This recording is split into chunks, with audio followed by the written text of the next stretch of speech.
গত বুধবার দুপুরে পূর্ব মেদিনীপুর জেলার পটাশপুর থানার রাউতরা গ্রামের বাদাম চাষের জমিতে উদ্ধার হয়েছিল এক কৃষকের পচাগলা দেহ।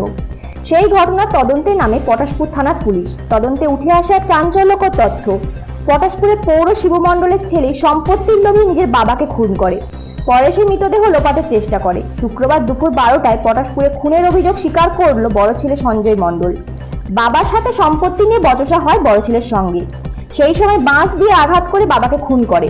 এক বন্ধুর সহযোগিতায় মৃতদেহ মাঠে নিয়ে গিয়ে বাদাম গাছ চাপা দিয়ে দেয়। পরে পটাশপুর থানার পুলিশ সঞ্জয় ও তার সহযোগীকে রাউতরা গ্রামে তাদের নিজের বাড়ি থেকে গ্রেপ্তার করে। এই ঘটনায় এলাকায় ব্যাপক চাঞ্চল্য ছড়িয়েছে।